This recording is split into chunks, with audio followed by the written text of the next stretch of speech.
Hello, everyone, and welcome to Asset Management Awareness Month. My name is Kim Sager, and I'm the VP of Communications and Marketing. Today, we kick off our first of 5 webinars in our Awareness Month series. But before I get started and I introduce our speaker for today, I'd like to run through some logistics. This webinar is being recorded and will be posted on our MPMA website and YouTube channel later this month. If you're logged in and listening today, you will automatically get CEU credit. And then lastly, if you have any questions during the presentation, please write them in the question box, and then we'll get to them as we can towards the end of the presentation. So now I'd like to introduce today's speaker, Miss Amanda Jensen. Originally from Missouri, Amanda was an enlisted physical medicine journeyman of the United States Air Force for 8 years. Shortly after she started with Raytheon Missile Systems in 2013, she joined property management in 2014. Amanda has served in various property functions over the past 7 years and currently is the subject matter expert lead in acquisitions, records, and contracts. She received her MBA from the University of Arizona. Amanda has been an active member of MPMA since 2014. And earned her CPPM in 2019 and was recognized as a consulting fellow in 2020. She has served MPMA as a chapter president, national director of awards, and is currently serving as the vice president of the Western region. Amanda, welcome and take it away. Thank you, Kim, and thank you everybody for joining me today. I really hope that you're here because at one point or another, you have been in a meeting, training, or even an MPMA seminar and either secretly thought to yourself or heard the answer, well, what does your contract say, right? I've been there. That is why I am excited to present to you today and talk about just contracts and knowing what is in your contract, right? So my presentation expectations today is to really empower you to know what you're looking for, right? Reading the entire contract and moving forward to really enact proactive property management practices and requirements. And seriously, wait, right? Yes, read the entire whole contract along with modifications, amendments, letters, etc., right? And really, why do we do that? It's because your ability to comply truly does depend on it. You have to read everything that comes your way as a property professional. So what is a contract, right? So, property begins and ends with compliance. So ultimately, your contract at the end of the day is a binding agreement that's incorporating requirements and that information on how you're going to begin that life cycle of property and how you're going to manage it throughout that life cycle, all the way until you disposition the property. We work with our customers on a daily basis, right, to ensure that our customers can acquire, use, fabricate, build assets in a timely manner. And knowing the do's and don'ts of that contract can really help you better direct them to a path that's not only efficient, right, hopefully, but also compliant. Because property is always the most important thing to program managers and engineers. We kind of have to sometimes, make sure we keep them in line a little bit. So regardless of what it's called, because contracts can go by many names, just remember purchase orders, agreements, grants, those types of things. I'm going to try to cover everything. So what is your role in the contract? Let's start there. So by no means is this all inclusive. However, what does your contract tell you in regards to your overall performance and liability, right? So as the prime, what requirements are being flowed down in your contract? And then if you have subcontractors, what is your requirement to flow down to them? What are the requirements that you're going to flow down? Essentially, things that you're going to want to consider is, like I said, ownership. Who will own the property? The end user customer, the prime, the subcontractor, accountability or responsibility in regards to reporting requirements, inventory, loss, damage. Those are all things that are crucial to understanding what your contract performance is, right? Maybe you're not able to fabricate a specific subset of special tools you need. So that's when you reach out to your subcontractor. Well, if it's, a government contractor, you're going to have to flow down certain requirements on how that property is treated, tracked, maintained, all those different things. So knowing kind of what your role is and what you're going, who and the what you're going to be dealing with later really will set you up for a success and a better foundation. Now, what type of contract has been awarded to you? There are many, right? And I know this is a little bit of an eye chart, right? And this presentation is not just for government contractors, but I did take the liberty of using the FAR definitions. And so you can see, 16.2, 16.3 in regards to the references. So you can always go back and kind of read in detail the contracts and what they really stand for and some of the different provisions within them. So the funding type and contract really does mean a lot to property management, right?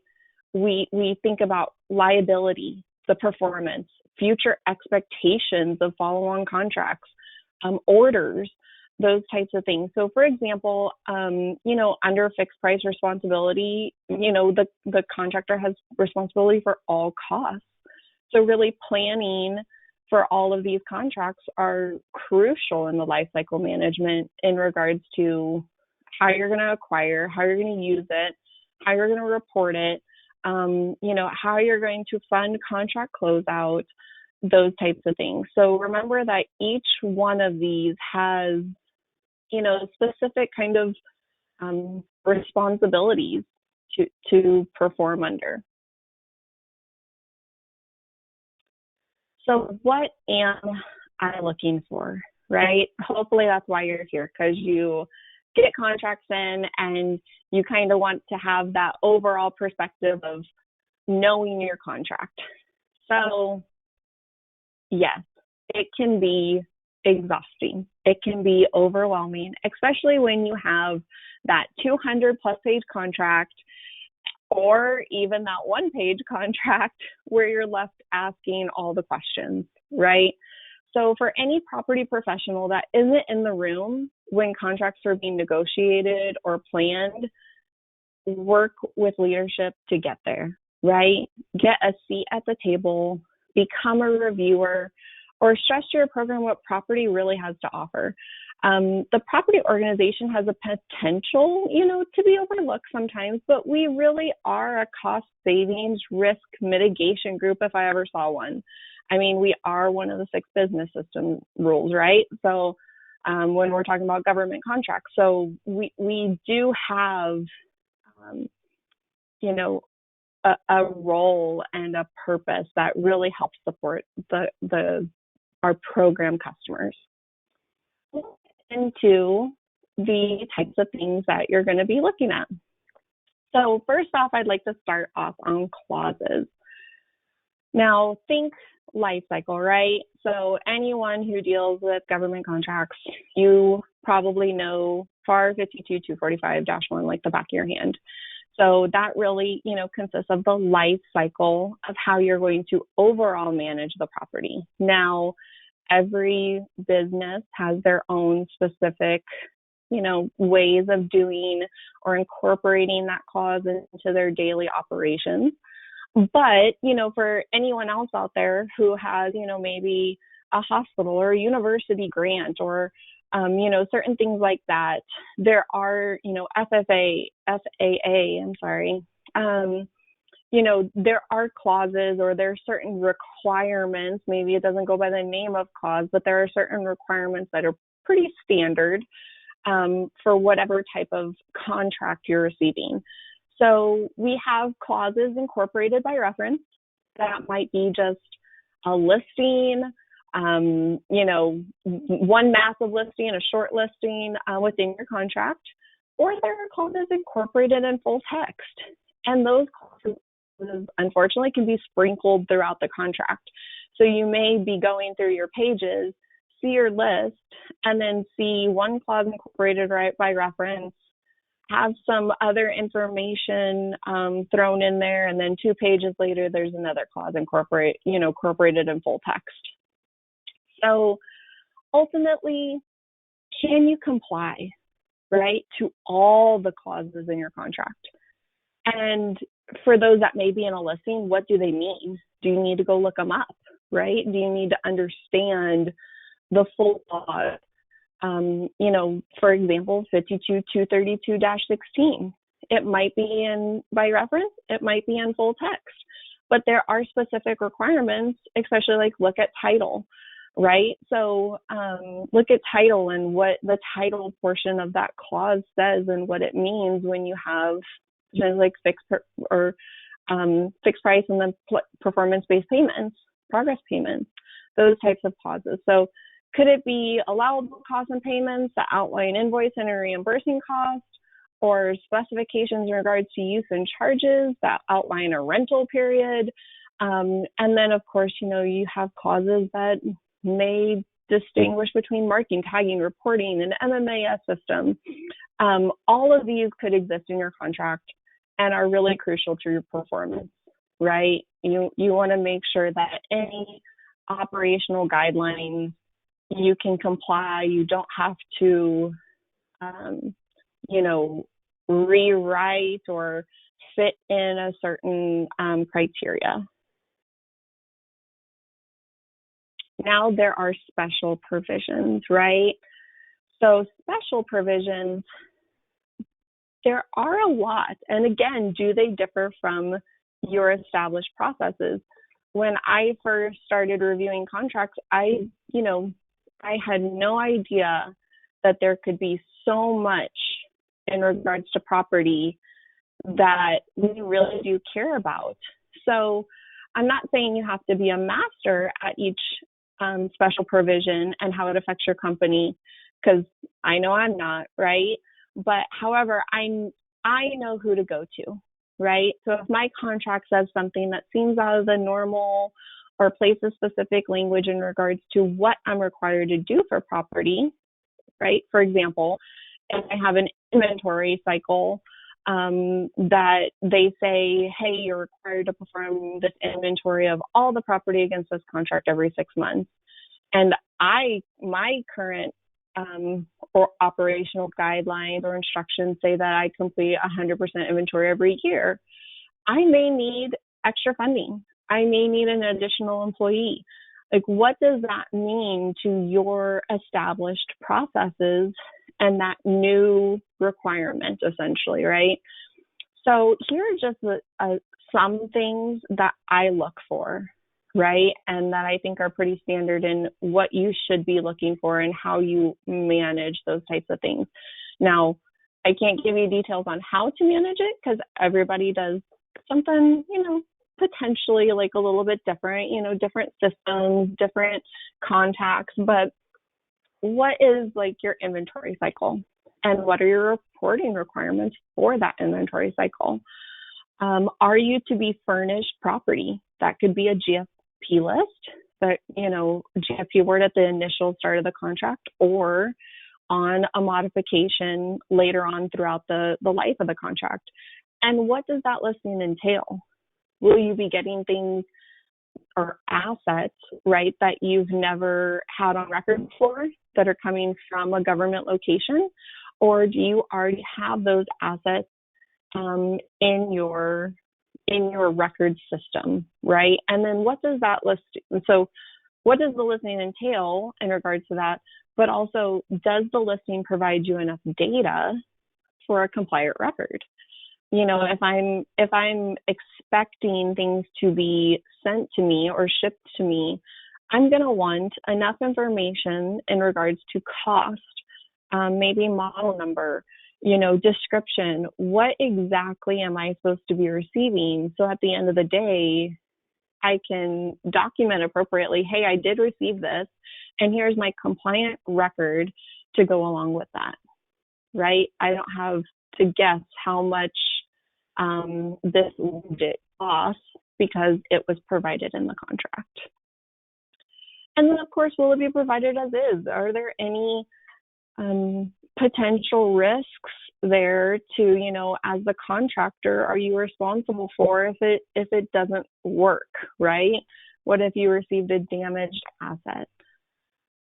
Warranty coverage or specifics, do you have any warranty requirements either during or following the contract? And how will those, hopefully be received back? Certain, is it warranty on a specific part or is it warranty for the entire asset? Those types of things. Use, so I love rent-free, non-interference use is so huge to look for in your contract, because what property is accountable to other contracts that you may already have existing in your records?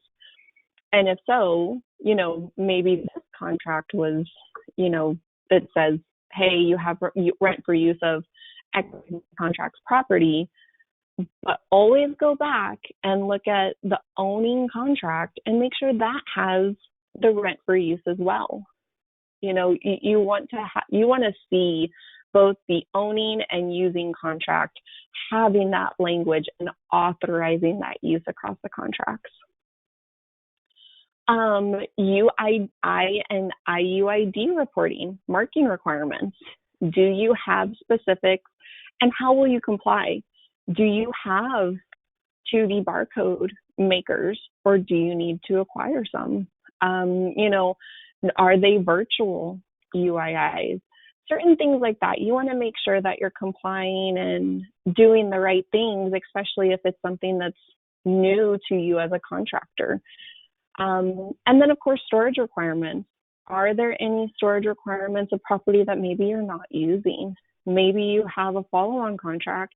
Maybe you have, we'll get into a little bit later, but do you have, property that you're going to be delivering and then you're shipping in place and you are going to have it furnished to the follow-on contract?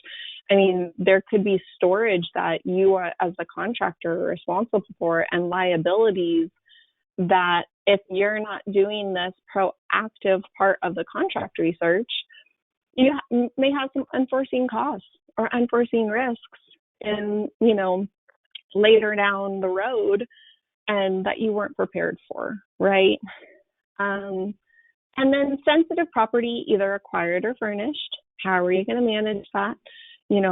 Setting up potentially, inventory run rolls, right? Because you're going to want to inventory that sensitive property more frequently, or move that sensitive property a different way, those types of things. And then last but not least, and of course this isn't all inclusive either, but final disposition and scrap instructions. What can you expect at the end of the contract? And is there anything special that may not be in your current processes, right? Maybe you have to send something to a specific location before it can be dispositioned or cleared or scrapped. And that all depends on what your contract says. So statement of work. This is a part where it can be very long, right? It can be long, but at the end of the day, what work is expected and how does property support, right? So the statement of work can be multiple pages, like I said. So I do really recommend that you read through it, because there can be kind of like little Easter eggs throughout the entire statement of work. And here are just a few things that I myself have seen in contracts that I've reviewed. So are you authorized to acquire based on the language in the contract, right? So you may have a contract that says you will build, fabricate, maintain a test system, right? I'm just kind of being very generic, but a test system to do X, Y, Z for the customer.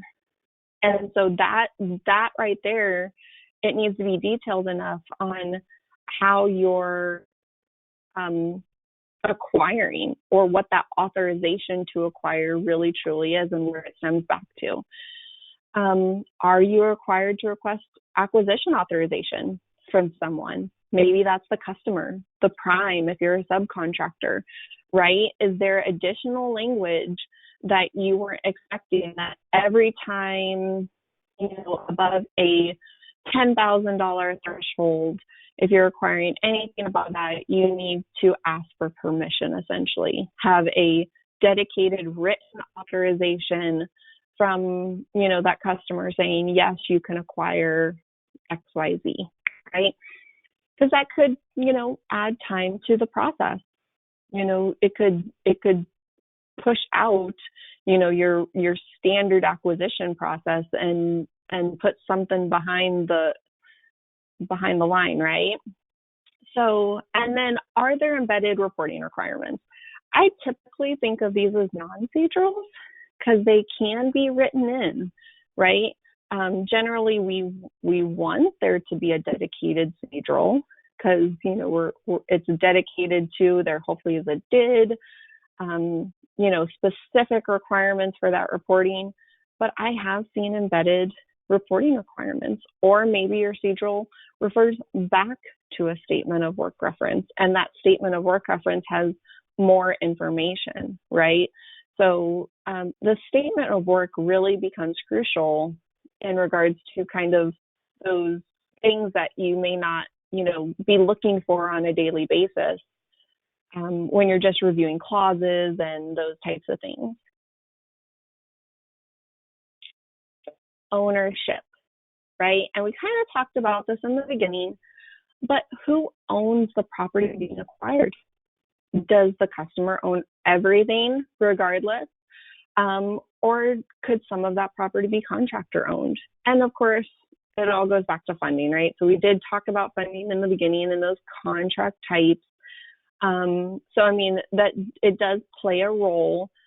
And it does seem sometimes pretty straightforward. But however, this is a key piece to understand, as it will affect the ownership tag, barcode, anything you place on the asset to identify that ownership, how you report the asset potentially, your liability for loss or damage. Clearly, we want to be compliant to our contract, right? So, but we also want to make sure we're not potentially giving a customer property that is rightfully owned by the company. So understanding all these things and having kind of a basis for how you're going to then follow on and track anything that's acquired or provided to you is really crucial. All right, and reporting. I know we talked about this just a little bit earlier, but are there reports required and can you comply? So these are the things where I talked about, like procedurals and, where it gives you more of the specifics, right? So what type of property is being reported? Are you reporting only property that has been furnished to you on the contract? Are you reporting every, asset that has been acquired, whether that is material, equipment, those types of things? So it's really important to understand what your requirement is in regards to the type of property. Now, are all the data elements that you're being requested per your standard process? Is there something that maybe it's not a FAR required field, right? Like, let's just say serial number. Serial number technically isn't a FAR required field, but, maybe it's part of a data element in your thing, in your procedural or in your report, right? So you want to make sure you're capturing that data if you're not already, and what processes would have to be changed to start capturing that data. Serial number is probably a bad example, but you guys know what I mean. And then, of course, are timelines appropriate, right? Are you doing this report every single month? And if you are, how much research are you required to perform each and every time?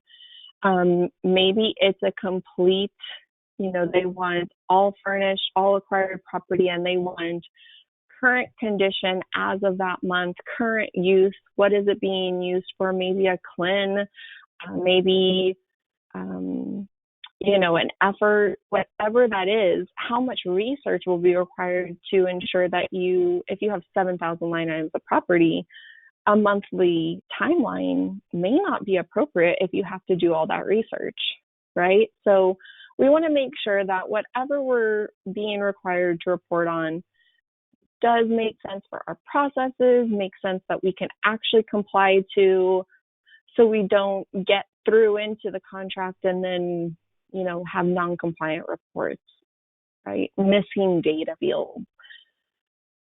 And that can lead to, obviously more risk in regards to what we're doing. All right. Deliverables. Is property a deliverable end item, right? And that really does go into, maybe your statement of work says XYZ and references a specific CLIN, right? Maybe you have a contract line item number that says you're going to do all this work per the statement of work, and the property not only will just is that as a support of that CLIN, but is actually a deliverable of that CLIN, right? So it's really crucial. Everything really does tie together in the long run when you're talking about, your entire contract as a whole. So you can't take each one of these and treat them as their own. You really have to relate them back and see what types of pieces connect to each other in your overall requirements for performance, right? So what is your process for tagging and marking? If it's something that your whole contract says that all the property is going to be contractor owned at the end of the contract, yet you have a deliverable end item, are you marking and tagging that appropriately from the get-go so you're not having to potentially do any rework, right? That ownership is going to be a deliverable. It is going to be customer owned. So maybe you have different processes for that, especially if there's ship in place, right? Because you'd want to have an accurate ownership on that asset and be able to furnish, hopefully, that asset back to the contract or a follow-on contract and have all the data, have all the tagging and marking appropriate from the get-go. No rework required. And then will you be removing tags and retiring the records following a shipment? And if that is the case, are you communicating with those end users, right? Have that conversation so then you're not having assets ship from your area or from your company with tags still on the asset that you know for a fact are never going to come back, right? So I bring up tagging and marking because, there could be an original ownership assumption, like I said, and, you really want to mitigate any potential risk as a contractor. We talked about storage.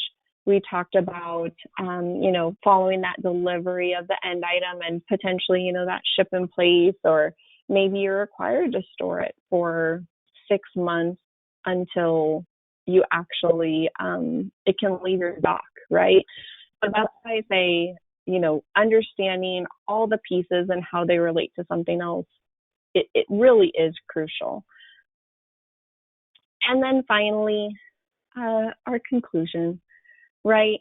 So documenting your findings is probably one of the most crucial steps for me. Like, I think of it for myself as a cheat sheet for my future self, right? I can go back, look at my system, or look at, hopefully you're not, documenting everything on Excel, but you need to document your findings somewhere, right? So you can go back, you can take a quick look, oh, that's what the contract said, right? You don't have to scour that 400-page contract again because you have all the specifics right in front of you. And that's really helpful when you're in a meeting. Maybe you're meeting with your program, maybe you're meeting with leadership, right? You can easily communicate those issues or whatever. So are you really done at this stage? Honestly, no, right? You're not really done, but at least now you know what your contract says and you have informed, and hopefully you have informed, right, the key stakeholders on specifics of how to apply. And if there are anything that, needs to be reconciled in regards to process, data elements, those types of things, you can work through those issues before you get into the life of the contract. And, you can be proactive, right? We can be proactive from the get-go and not have a stop because we didn't do certain things and get to a point where we could be proactive in our processes, right? So not only have you reconciled everything and you have, made sure all your processes fit into your requirements, but you can also speak to this, right? You can also speak to your contract, and if you have questions, they can be detailed because you know your contract, you know the ins and outs, right? Another thing is you may be managing more than one contract. So that cheat sheet is crucial, right? So at one time, I was managing 7 programs with over, each one had probably 5 to 20 contracts each. So that cheat sheet is so important, and my ability to answer to those or ask questions that are detailed enough was so crucial to the success of that program, right? I know when I'm talking to the customer what their requirements were for me. And if anything new comes down the line, I could even say, hey, that wasn't in the contract. Is there potentially a CLIN that you plan on modifying to the contract, right? You have all that information, and the answer isn't, well, what does your contract say? Or it depends, because what does your contract say? You have all the answers, and you can, move forward and be proactive in your property planning, right? So, and then, of course, here's my contact information. You're more than welcome to email me. If you're a Western region email, I even have if you're a Western region member, you have my phone number on our monthly announcements. But I really enjoy helping people through these types of issues and kind of just feeling better about what they're looking at and, supporting you throughout like a proactive contract journey, right? So if you ever need anything, please reach out. And I really do appreciate you all joining me today. Kim, are there any questions? Yes, there actually are. I was just about to chime in. So lots of great information, Amanda. Thank you so much. And we do have a couple questions. So the first one, I guess, is more of a statement. I'm gonna ask you a question about it. So it says, so rent-free use should be stated in the contract. I've never seen that before. So can you maybe help us with what section of the contract you've seen it in so that they could head that way on their contract maybe and check it out? Yeah. So you know what? I have seen it in different sections, unfortunately. That is the problem. So there is a section, and I can't remember it off the top of my head, but it's kind of like rent-free use, and it has like a specific section called out underneath it, kind of like sometimes the GFP lists do when they're incorporated into the contract. I'm looking through my notes because I can't remember it off the top of my head. But if that person wants to email me, I can try to do some more digging because I know I have, right here. So 5352.245-9012 is like if you have a FAR, like if you have a government customer, that is a lot of times that I'll see like the rent for use underneath that like kind of solicitation provision, I guess, if you want to call it that. So that is something that you can look for, but I also have seen it like kind of scattered through statements of work before too. So it really depends on what kind of contract. OTAs are kind of something that's more getting visibility. So, and those contracts are written quite differently from like the normal standard government kind of flowed down contract. So you do have to scour the contract, but definitely if you have a government contract, and that I have seen that mostly for like I think Air Force contracts, but Part 5352 is a good place to look in. But generally, like below the clauses before it gets into some of the actual requirements or before the statement of work is generally where like that rent for use is kind of dumped in there. Okay. I have one comment in here that chimed in that said Section H is also a good spot. So it kind of seems like it depends, huh? Right? Okay. Yeah. So let's go to our next one because I have quite a few coming in. So this says our contracts talk about IUID labels for marking. Does anyone do this? I've used IUID for property maintenance, but I've never seen a label. Do you need a specific printer? Yeah. So I can tell you that in my experience, I have had programs, right? Multiple programs that do actually mark the property. So, and I hate to say this, but it does depend, right? So it depends on your requirements that you have flow down in your contract, because you can, if it's something that's not going to be sent and delivered physically to the customer, sometimes those virtual markings, right? And I'm doing air quotes, I know you can't see me, but markings are acceptable. But if you have a physical marking requirement, there are like 2D barcode label makers that are actually acquired. Not in my experience, they've never been acquired against the contract. That's more of an overhead acquisition, because they're using it against multiple contracts, maybe even multiple programs, because it just generates that label. So I would definitely recommend that you go more overhead for that acquisition or company expense, right?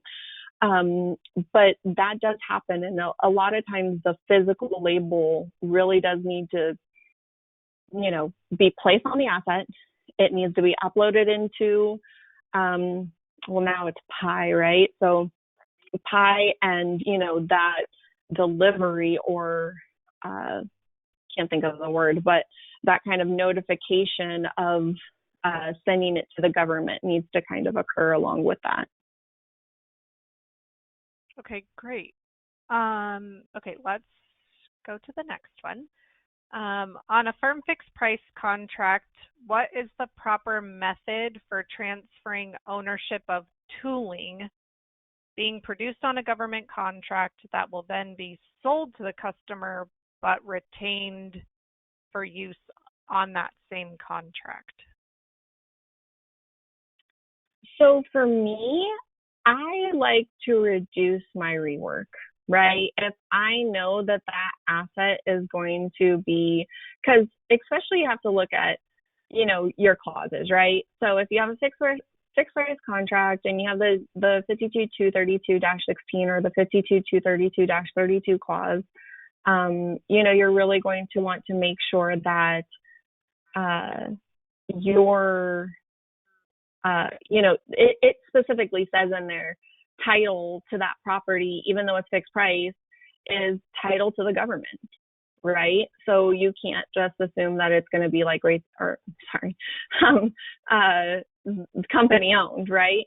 So what I like to do is I like to make sure that I'm not redoing any rework because of those clauses that are in my contract, and I'm going to mark them, or I'm going to, my ownership is going to be government owned. And then hopefully you have somewhere in the records that you can document, hey, I have, this asset, this tooling is a planned deliverable against CLIN XYZ, and always do those CLINs have an ECD date, right? So you can go into, so generally it might not have the ECD date in the CLIN itself, right at the very beginning of the contract, but as you go down into the contract, there'll be kind of like that laundry list of CLINs, and they'll have their ECD dates, their ship to points, those types of things. So always do that like a little bit extra, because then you can put it in your records.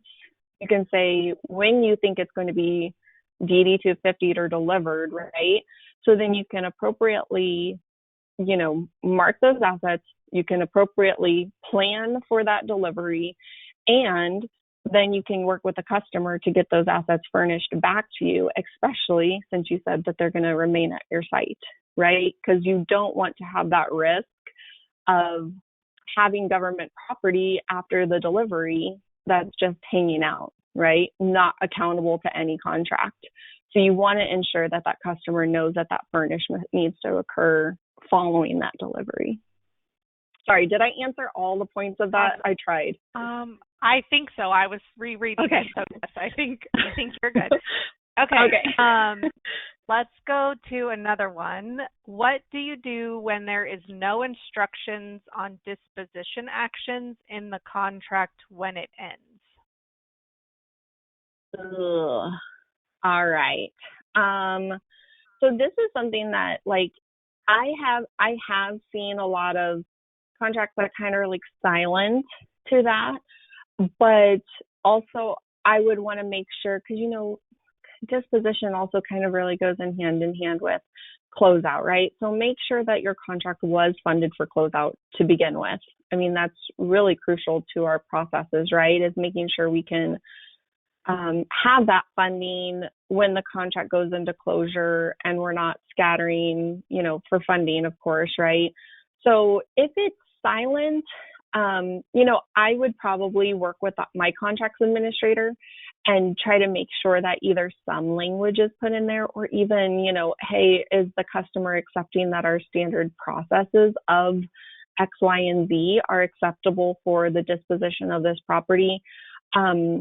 Generally, as a property manager, right, we can kind of look at some things. I mean, special tooling generally can, go through whatever standard processes, but obviously like hazardous or maybe even sensitive, or, especially sensitive, right? Or, things that might be large or whatever those are types of things that you kind of have an idea of that it's not going to go through your standard process. So you want to make sure that you communicate with your contracts administrator, and by all means, if you can be in the room and talk to the customer at that point, right? Like that would be ultimately the best, because then you can communicate any concerns that you may have in regards to property that's either being furnished or acquired to your contract. Okay. Let's see, I have another one. Can the T's and C's of a contract supersede the FAR clause that are in the contract? So it can to a certain extent. So I have not seen very regularly that if I'm the prime or if I'm even a subcontractor, I've been both, right? So I've seen contracts from both ends. Generally my T's and C's are, if I'm the sub in this case, right? Every time that I've seen a contract, my T's and C's are even more than what the FAR requires, right? So I guess it supersedes maybe in regards to being more stringent, but I usually, honestly, I've never seen where the subcontractor isn't required to do something that's like slowed down in our contract, right? So you do have to think of, like potentially if you're a prime and you have a subcontractor, maybe you as the prime have the -1, the 245-1, right? That reduces your liability. You may have a sub that cannot comply, and generally normal subs you would also flow down the -1, but you may have a particular sub that you have to flow down full risk to, right? So it all depends on, I guess, that subcontractor's liability, as well as the types of things that you as the prime need to kind of regulate or manage for your subcontractor. Okay, awesome. I see 2 more questions, and I think we're going to have time, so I will get through them here. Can you explain ship in place a little more? Still fairly new to contracting and not familiar with the term. Oh, okay. So if you're talking government contracts, which is one of the things I'm most familiar with, right? So generally what will happen is you will have a CLIN deliverable that we talked about, right? You'll have a CLIN deliverable, and per that deliverable, you are to, maybe you're required to DD 250 everything. And that DD 250 form is really just the sell-off document. That is all it is, right? So you have to have a CLIN to DD 250 against. They go hand in hand. So when you DD 250 that asset, if it's at your location and you are required to retain that property for current or future work, right? Because you've hopefully had that conversation with your customer. That is where, like, we technically call it ship in place, right? We call it ship in place because we will be retaining that property. And because we're retaining that property, we need to do that extra step of working with the customer to get it furnished. Because that DD 250 isn't a furnishing document, right? It's just a sell-off document. Your GSP award or your gaining contract mod is that furnishing document for that property that you just DD 250'd. Now, if you DD 250 something and maybe you have to ship it in place just because that's where your DCMA quality inspector is, but then it's going to be delivered or DD 1149 essentially to the customer the very next day, then you don't have as much liability, right? Because hopefully that property isn't retaining with your company for more than days, right?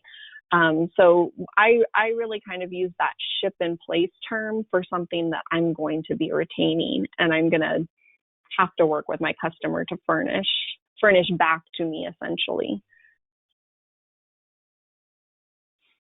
Okay. This last question is an interesting one. So put on your thinking cap. Oh, God. Good question. Okay. So if a contractor that has employees with equipment working from home, and I'm assuming this says government equipment, so working from home with government equipment due to COVID, the employee decides to quit while working from home, but fails to return the equipment assigned. What's the best advice you could give a contractor to recover their equipment? And is the contractor responsible for the cost of the equipment and possible information that's on it? Wow, that was a good one.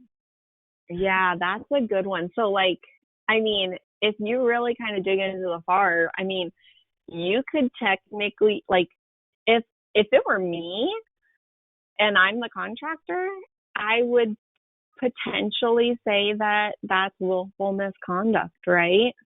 And you could potentially, if you were found liable of willful misconduct, you could be fully liable for that property. Now, also, I mean, as the contractor, you had, I mean, I don't want to be like horrible, right? But that's a theft. Like in my mind, like I pretty much in my world of property, right? We always say that movement is why we lose stuff, right? It's somewhere. It's somewhere, but somebody maybe moved it incorrectly, and that's how we lost it. And then 5 years from now, we find it in an engineer's, you know, office desk, right? But though what you're saying is somebody willfully took something home. Maybe they were authorized, but because they are not returning that property, I think, and I think what you should do is file a police report. Go to your security office. Go to your security office first, probably, right? Work with security, but hopefully that security POC files a police report, and you file that police report. You work with them to either get that property back, or you provide all that documentation to, your DCMA representative, and kind of like try to figure out next steps on if you as the contractor are liable for that property. But my first step would be absolutely 100% security, is go to security.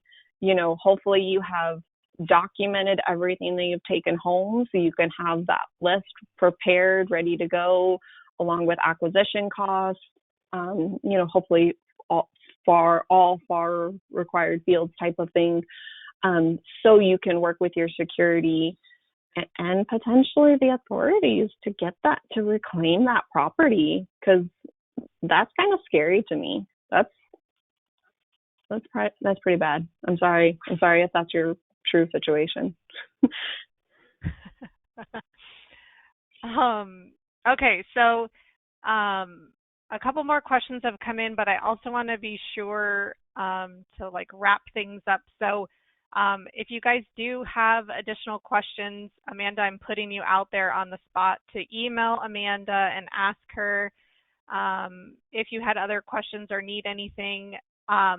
Some questions have come in about the presentation and if the slides will be sent out. So the webinar, again, is recorded, and we'll post the webinar recording. But if you're interested in the slide deck, I talked to Amanda before, so I'm putting her on the spot again. Email Amanda, and she can then share those slides with you. And just through email do that.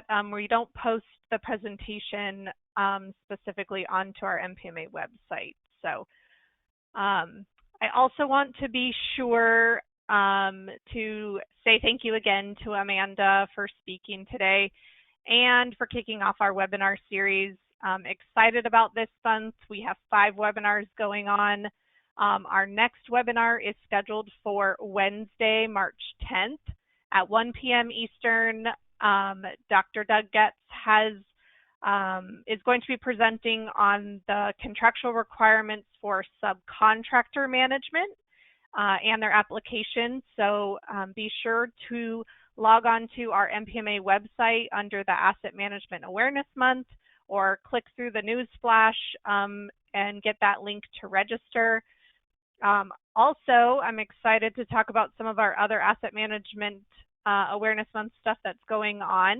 So in addition to our webinar series, we have a crossword puzzle contest going on, and that includes Amazon gift cards for 10 random lucky winners that we'll select at the end of the month. And then we're also excited to announce that we're selling NPMA exclusive face masks all month long, and the proceeds go to the MPMA Foundation. So this is your opportunity to support the MPMA Foundation, and I encourage you to do so. The face masks are $15 plus shipping and handling, but then they're delivered directly to you sometime in April, so that's easy peasy. And then you can find all the information you need for what I just talked about on our Asset Management Awareness Month page. And then one last plug that I'm going to give is for our 2021 National Education Seminar. Is being held in Reno, Nevada, July 26th through the 29th. And you can register for that and save your spot through the MPMA website on the seminars page. Again, thank you all for joining today. We had a great turnout, and I hope to have you guys attend all month long. Amanda, any last words? No, just thank you all. And, I'm already getting emails from people. So, seriously, feel free to reach out. Like, I don't mind at all. I really love hearing from you all. So thank you. Great. Awesome. Well, I hope everybody has a great rest of your day or afternoon, wherever you are listening today. So have a great one and see you next week. Thanks. Thank you all. Thank you, Kim. Thanks.